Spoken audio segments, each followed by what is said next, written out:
Day, Le'Veon Bell, knee was swollen a little bit. Tyreek Hill, just hamstring spasm.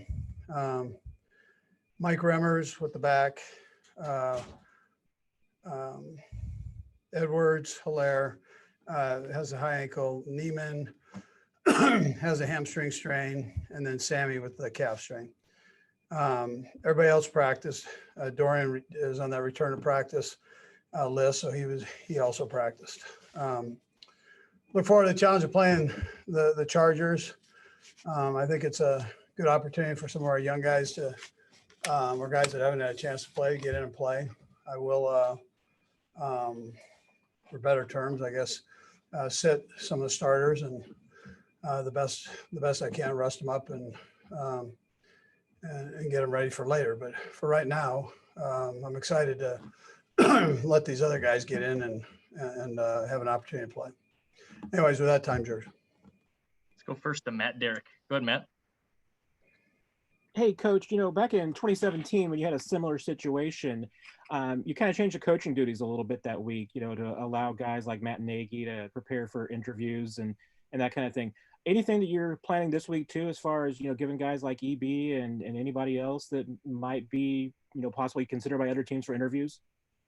Yeah, so whatever they need to do in that area, I haven't even reviewed the rules on it necessarily yet, but whatever needs to be done there will take place. And yeah, I have no problem with all that stuff. So there's nothing to announce now, but I mean, I would have no problem with that. Let's go next to Sam Mellinger. Go ahead, Sam.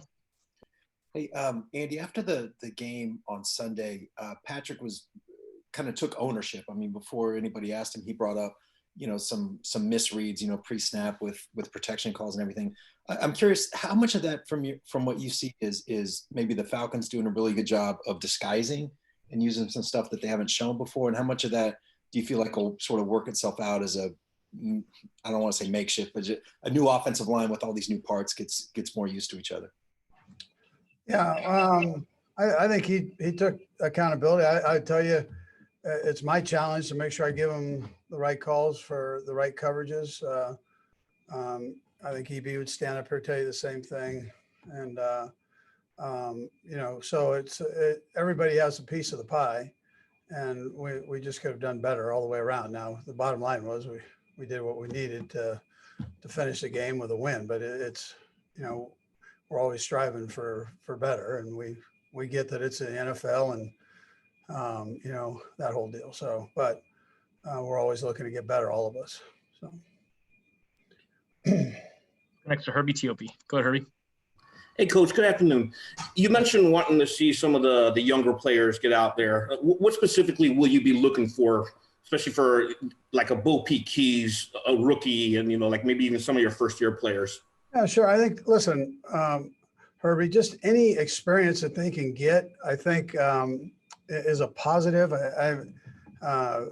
Whoever it is that has a chance to play. Now, with the new rules, you've got some veteran guys that are just, because we've got these COVID rules that, and those guys, they can jump in and play. And I mean, you're probably not looking as much at experience there, but you're with some of these young guys. I mean, that's a great thing for them. You can't buy that. I mean, that's how often does this happen where you have a chance to do this in a real game? So I just think it's a tremendous opportunity, and especially when you didn't have a whole preseason to see guys. Here you go.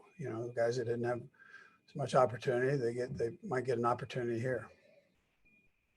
Adam Teicher. Go ahead, Adam. Hey, Andy, have you decided which way you're going to go at quarterback on Sunday? And if it's going to be Chad Henne, is Pat going to be down? Are you going to activate Matt Moore on Sunday? Yeah, I haven't gone through all the acts and acts, but Chad will go ahead and play, yeah. And there's a good chance Matt's up, but we'll see when it's all said and done how that works out. Let's go next to Todd Lebo. Go ahead, Todd. Coach, in games like this, it seems to me you guys haven't had a lot of games like this where you're entirely set and, in a weird year with the pandemic and not being able to do a lot of the things you've done. Is there a danger of in a game that injuries, things like that can happen. You can't go out and kind of play football. You have to go play football, right? Yeah. Is there a danger factor in this game when, you don't exactly know who's going to be out there, how much time they've had to play and get ready in a situation like this? Well, I mean, it's a contact sport, so yeah, there's danger. I mean, there's danger in practice, there's danger in the games and all that. But I try to look at the positive part of it, and I just think it's what a great opportunity. These guys have busted their tail in a lot of cases just to have an opportunity to play. And if they can't get it during a regular game that we've had up to week 15 here, I mean, my gosh, I mean, here you go. And let's go get some experience and try to take the positive road with it and not think too much of the other part. Go next to Vahe Gregorian. Go ahead, Vahe. Hey, Andy. I know you're not one to pause in the middle of the season, really, and I know you're insulated from some of this, but I do wonder if during this crazy year with COVID and everything, if you have some sense of what your team has done and its meaning to the community that probably carries I think some, emotional benefit to it. I'm just curious if you have any sense of that and how you'd measure it. Yeah, I mean, I know because my wife is, wives are more in the community than we are during the season. So I don't get out much. But I know that I know the fans love the Chiefs, and the people of Kansas City and Missouri and Kansas love the Chiefs. So, winning, I think, is a positive. Yes, I think that reflects positive on our community. So I'm proud of our guys and how they work in the community and do those things and keep them involved, from Clark and Mark, Donovan on down. On down to the players. So, I mean, it's really a unique relationship, I think, with organization and community that way. But I'm hoping that it does lift people up. So, I mean, it's a crazy time right now.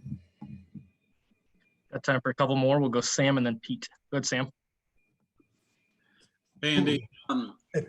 With Chad Henne, I mean, he's obviously doesn't necessarily fall into that younger guy category that you're looking to figure out what he's got, but he's been with you for a while. He was injured last year. He came back this year. I'm wondering if it feels a little bit rewarding to be able to offer a guy like this a game. Yeah, well, listen, I think he's excited. I always tell him, act like you're 20, man. Try to remember those days and feel it. So he's all in. He's excited. So great opportunity for him. I mean, these guys love to play the game. That's a neat part about it. It's not like guys are ducking out of playing. They all want to get in there and go, but it's a decision that I had to make there. So, but Chad's very excited. We'll go last to Pete Sweeney. Go ahead, Pete. Hey, Coach, I was curious what you would be willing to share as far as how you can maybe take these weeks to your advantage when it comes to the playoff teams. Is it something where there's too many teams to really worry about it right now, or are you starting things with some of your assistants and some of your position coaches? Yeah, Brett showed me a chart, and I looked at it for about 2 seconds, and I said, "You figure it out, man." I mean, it looked complicated, so I didn't want to deal with it at that moment. So I don't think I think we've got it narrowed down to what we think, but there are a bunch of variables there. So we've got people though that look at all the different teams and we'll be ready for whatever and whoever it ends up being. But I know there are a lot of scenarios. This is great for the NFL, isn't it? I mean, it's a tribute to them. They a few years back they strived for parity amongst the teams, and here we sit. I mean, it's crazy. So kind of be fun to watch how it plays out.